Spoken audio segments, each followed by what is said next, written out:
I went to Universal Studios for my senior trip, despite COVID and despite having a fear of roller coasters from a very young age. I watched most of the POVs of the roller coasters, keyword being most of the POVs. The morning me and my sister went to the theme park, she looked at me and asked, "So you're going to actually ride it this time, right?" Because babies get on the Mummy ride. She didn't have to remind me. I'd always been scared of the Mummy ride and had only made it to the front of the line before leaving every single time. And it wasn't because it went 45 miles per hour or because of the 39-foot drop, because I'd ridden bigger rides than that. It was completely because of the cold and unknown, darkness of the entire ride itself.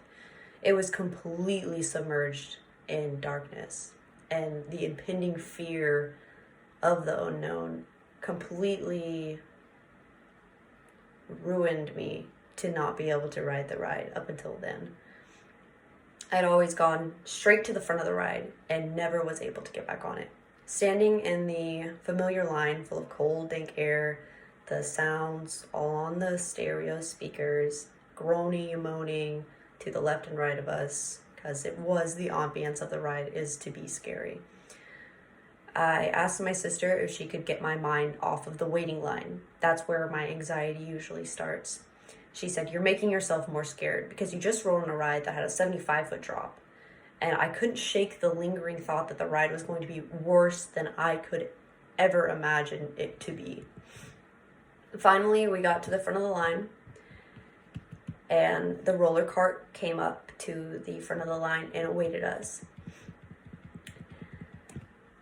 And then we were off. There were some story bits during the ride, but I was shaking so intensely and I couldn't get my mind off the fact that we were about to ride a ride that I didn't know anything about, because the POVs were too dark to see anything on that ride.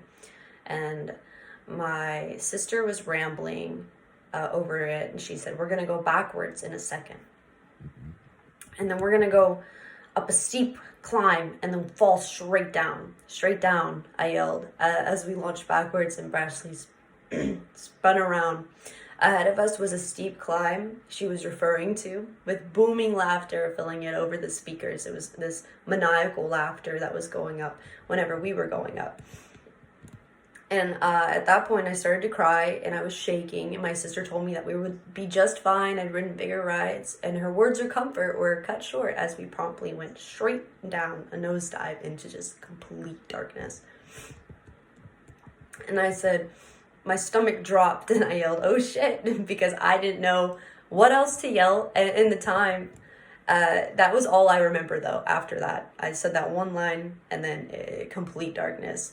And it wasn't because of the dark of the ride. It was because of the darkness, because my eyes had closed and I lost consciousness. Apparently, I woke up a few times to keep on screaming, but other than that, I was just out. Afterward, I wondered why I didn't pass out on the other rides. Why didn't I go faint on the ride that went 50 miles per hour? Why was I smiling and excited to get onto the ride that didn't even really have a proper seatbelt, just a lap bar that went sideways? Why was it that this ride made me pass out? And I asked myself as we got off, my legs shaking and my vision still wavering, my vertigo kind of kicking in.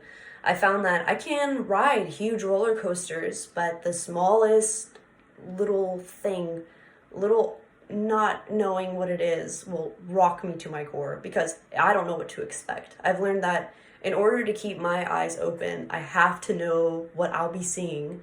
Hopefully the next roller coaster I get on will have a well-lit POV and I'll be able to watch it through without passing out again.